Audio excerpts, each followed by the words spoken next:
team that is on the rise, and one that I think you're going to have to be reckoned with if you're Kansas City fans and everybody else in that division, the Denver Broncos. And we're excited to bring in from Crew Talk Sports, Ev Vinyls. Ev, thanks for taking time out to be with us tonight. How are you?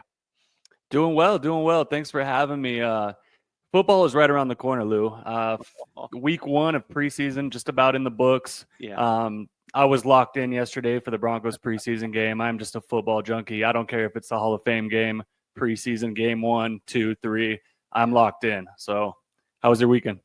Oh, my weekend's fantastic. We're talking, 3 weeks away from college, and then, of course, a month away from the pros. I'm not wishing the summer away, Ev, but I can't wait for football to start here where I'm at in Michigan, and it's an exciting time. Still territory that we're not used to as Lion fans, with a 15-2 record last year and so many expectations. And where you're at, the Broncos, the expectations are growing, and it's an exciting time. Yeah, no, it really is. Since we won the Super Bowl in 2015, times have been dark here in Broncos country. So to have what seems to be the quarterback of the future at the helm and the head coach in place, great ownership, it's only up from here. We're hoping. So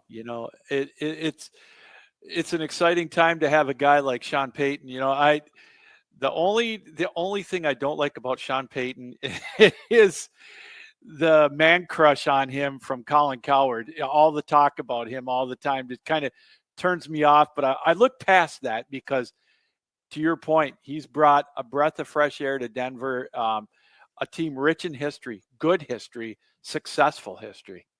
Absolutely. Yeah, no, I totally hear you. Him and Colin are buddies. So that's really all that is, right? And believe me, I have my problems with Sean Payton from time to time. Him just going out and saying, just gushing over Bo Nix, just saying he loves this team. He hasn't felt this good about a team since he won the Super Bowl in New Orleans. And it's just putting all kinds of hefty expectations on the Broncos, which I'm kind of like a guy who, I'd rather my team be in the weeds, not a lot of people talking about them, and end up surprising a lot of people around the league. But here we are. So, okay, we came into last year, again, you mentioned it with Bo Nix, kind of an unknown factor. The Russell Wilson experience obviously did not work, which, I'm happy for you guys that you're able to move on and get a quarterback like Nix. But I got to tell you, one of the things that I really thought was, undervalued or underrated was the play of the defense at the Mile High City. Yeah, no, I had no idea either. I mean, I don't think a lot of us did. When we brought Vance Joseph back, who was a former head coach of ours, we were kind of just like, oh, here we go again. We didn't really know what to expect, but he's done a great job on that side of the ball. A lot of picks are coming into fruition from the past years that, we were kind of skeptical with, like Nick Bonito. He's looking for a huge contract extension. We just extend Zach Allen, who's proven he can be one of the best defensive linemen in the league. So, yeah, man, it's looking great. And, nobody saw us taking a corner in round 1, which is absolutely crazy. So you already got Pat Surtain, who's the best cornerback in the league. And then, the rich get richer, adding Jahdae Barron, who led the college football with 5 interceptions last year. And again, we'll go back to Bo Nix in a second, but you've got the compliment. I like what you've got on the line of scrimmage. I don't know if, every team's got a little bit of an Achilles heel, but maybe the linebacking core. But you mentioned it, Patrick Surtain, one of the best in the business. And really, they all came to, I guess it all meshed to me from an outsider looking in right towards the end of the year last year on the defensive side. Yep. You're absolutely right. The linebacking core is always we really haven't had a stud since we won the Super Bowl, 9-10 years ago. So, we bring in Dre Greenlaw. You mentioned Achilles heel. That was a no pun intended. But so hopefully he can. He's already dealing with some tightness. So that's going to be a big question mark for me. I thought they might bring somebody else in, get another body in there just in case. But it's yet to be seen. Okay, so let's get just a little bit more on last year. Let's go back to the opening couple of weeks. We all know what happened at the beginning of the year in 23 with the Russell Wilson experiment. Then you put all the eggs in one basket. You put your chips in the table all in on Bo Nix. Give me your level of nervousness, maybe for lack of a better word, at the beginning of last year with Bo at the helm. Well, I had kind of predicted that that's who Sean's guy was. It was looked as a reach, and a lot of the talking heads around the league were just saying, "I can't believe Sean Payton reached on Bo Nix." But and the first 4 weeks last year were pretty rough. He didn't throw a touchdown till week 4. The first 4 weeks, you kind of were just like, oh, he's a rookie. There's going to be growing pains. He's learning the system. But then he took off, and he had one of the best rookie seasons since Justin Herbert back in 2020. So definitely confidence is higher.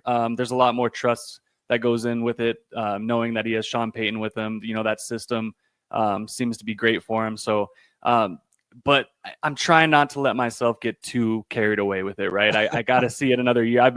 I've had my heart torn out for the past 9 years. Right, yeah, but definitely hopeful, I would say, is a good word to describe the Bo Nix era thus far. I mean, how can you not be excited? It's a refreshing feeling. There's teams, there's fan bases have that they don't know what they're looking at for quarterback. It's going to be light years away for some of these teams, and your division obviously has got some quarterback play in it that is almost second to none with all 4 of the teams.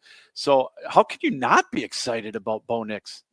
Right. Yeah. I mean, you look at some teams around the league, like look at the Saints, like what are they doing? Look at Indianapolis, look at the Giants, right? The Jets. So yeah, definitely in a better place for sure. But yeah, like you mentioned, the AFC West is no joke. I think they have definitely the best coaches in the league for sure. It's the best coach division.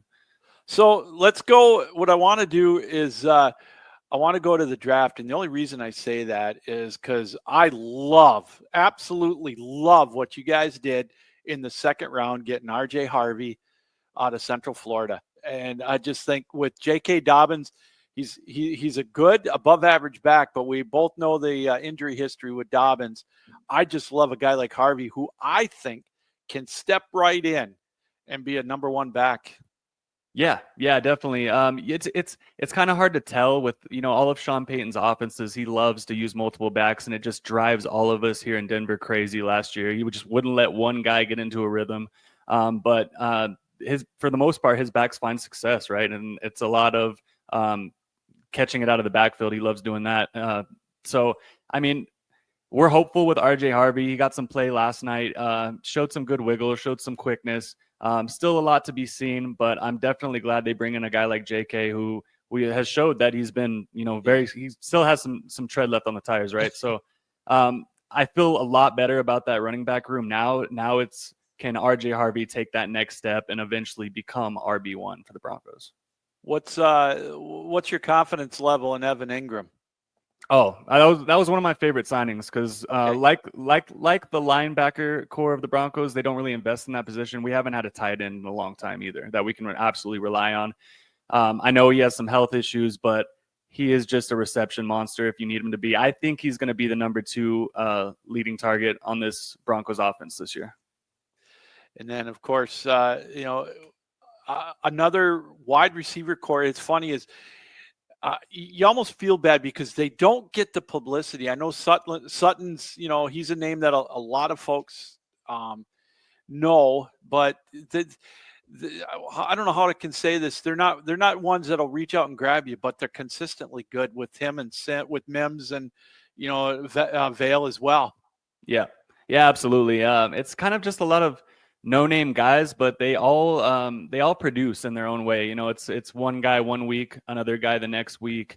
Sutton just got that $92 million contract extension, so he's going to be locked in for the next couple of years. I think from like the vibe that I get around here is he's a really good number 2 receiver. Like anywhere else, he'd be a great number 2 wide receiver. So a lot of us around here don't believe he's like that true number 1, but he's just as consistent can be, right? So he's good for Bo Nix. So it's probably good to keep that guy around. And last year in the draft, they grabbed a guy, Pat Bryant from Illinois, who I think he's going to be pretty solid. You got Sean Payton, again, running his mouth, but saying, he reminds him a lot of Michael Thomas, who was just an absolute slot monster. Yeah. So we'll see. I think he has a chance to be pretty special in this offense as well. So if there's anything that worries you with the Broncos, what would it be? What would be the one thing you think that they may need to improve on the most to take that next step? Well, I think it's got to be the running game, right? Okay. I think that's one thing that Bo didn't really have last year. He didn't have a tight end, a go-to tight end that he can trust. He should have that, barring injury. So yeah, I think you upgrade those two rooms. I mean, I don't see how Bo doesn't take another step forward. There's always the fear of a sophomore slump. We saw it with CJ Stroud last year, right? Yeah. So that's always in the back of your mind. But it's looking like this defense is going to be better than last year, if everyone stays healthy, right? So Yeah. knock on wood. So yeah, that's my only concern is, can this running game get going, and can someone emerge as the true RB1? That's what I'm looking for. Ev Vinyls is joining us from Crew Talk Sports. Great podcast. It'll keep you updated on everything Denver sports, and including the Broncos. As he mentioned, he's kind of a football geek like I am. And one of the reasons I call myself a geek, Ev, is I love to look at schedules of every team. I sit there and just dissect them. And I look at Denver's, and, it's not the hardest schedule, but what I love about it is in the center of the schedule, I think that's where you guys can really make hay when the sun shines. You've got a stretch there with both New York teams at home, Dallas at home. You go to Houston, which, I think is winnable, and then you're back home to Vegas, and then Kansas City at home. You get a little momentum going before the bye. That's where I really think you guys can make some hay. Yeah, absolutely. I mean, it's never really that easy when you have to face Andy Reid, Pat Mahomes twice a year, right? Yeah. Or even, I mean, Justin Herbert. I mean, they swept the Broncos for the first time in years. So usually, no matter how bad the Broncos are, we find a way to beat the Chargers. So that was a surprise to us for sure. But yeah, I mean, if they can find a way to split with the Chiefs, split with the Chargers, possibly sweep the Raiders, I think they're going to be in play for an AFC West title. And I look at the beginning 5 games to me are probably the toughest part of your schedule, in my opinion. Tennessee, I'm not too worried about them if I was you, but then you go to Indianapolis, which you just never know, and it's a road game. Then you talked about a conference game against the Chargers, Cincinnati and Philly. I mean, the first 5 games, you get through that, relatively, you know what I mean? Right. Treading water, and then you get to that schedule, part of the schedule we just talked about. You just got to take care of business in those first 3 games, right? I mean, Yep. you're getting Cam Ward, a rookie, in your house. You got the best defense in the league. You just got to go. If you can come out of the first 5 games 3-2, 4-1, I think you're looking good for the rest of the season. And then, of course, the end of the schedule, you've got Green Bay at home, Jacksonville at home, which I think personally are winnable games. My stock is low on the Packers. Then you got to go to Kansas City on Christmas night. That's going to be crazy with the holiday and, prime time to boot. And then home against the Chargers to end it. I like your chances for win totals. Yeah, Chiefs have been known to ruin a couple Christmases for us Broncos fans over the years. So hopefully we can get their number. We'll see. We played damn good in Kansas City last year. Should have won it if it wasn't for a missed kick. I'm not entirely. I'm honestly kind of more worried about the Chargers. What Harbaugh is doing over there is scary. So I don't blame you there. I mean, Kansas City, I think, had their run, but I think they're solvable. If that makes any sense. But with the Chargers, I like what Harbaugh does. I like how his emphasis on the running game, and they look to punish people. Yes, absolutely. I mean, KC, you can kind of see their window closing a little bit, and it's crazy to say with as many Super Bowls as they've won and been to. But it's just Travis Kelce's getting older. Rashee Rice is probably going to be suspended for at least 6 games, I would say. Yeah. They don't have that cheat code in young Tyreek Hill anymore, right? So you can kind of take a look from the outside and kind of see ways where it could be up for grabs for the Chargers and the Broncos this year. So let's take a quick look. We just talked about Kansas City. Obviously they've got Patrick Mahomes. They know how to win, but with a first place schedule or first place team comes a first place schedule, and that's brutal. I look at Vegas. They're kind of an enigma. Geno Smith. He's one of those guys. To me, Ev, he's very streaky. but I look at their schedule, and it's not hard to say the least. I mean, they've got some weapons there. I like Brock Bowers. Their defense worries me a little bit, and of course, they've got Pete Carroll in, a fresh face, if you will. Give me your impression from the outside looking in at Vegas. Well, I think Pete Carroll was the right hire for them because he's going to make them respectable, right? I mean, Yeah. it's been a revolving door at head coach for them for as long as I could remember.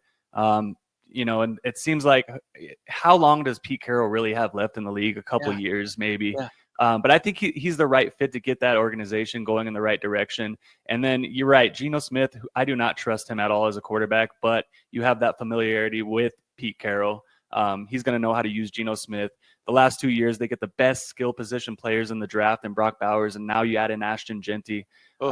So that could be scary if Ashton Genty actually hits. It reminds me a lot of, you saw what Pete Carroll could do with Beast Quake and Beast Mode, and it could be part 2 with Ashton Genty. So they're going to be a respectable team. I still got them winning around 8 or 9 games. I don't really see them getting to 10 this year. But that's my overall opinion about the Raiders. Well, you just answered a question for me right there, because the over under with the Raiders is at 7.5. And according to my notes, that's plus 140. And I think that might be worth betting a couple of pizza pies. What do you think? I like it. No, I like it a lot. I think they're going to be pretty competitive. Their defense, they got Max Crosby, and that's pretty much it, right? So yeah, they're going to be giving up some points, but on the other hand, they're going to be well coached. So I can see them getting to 8 easy.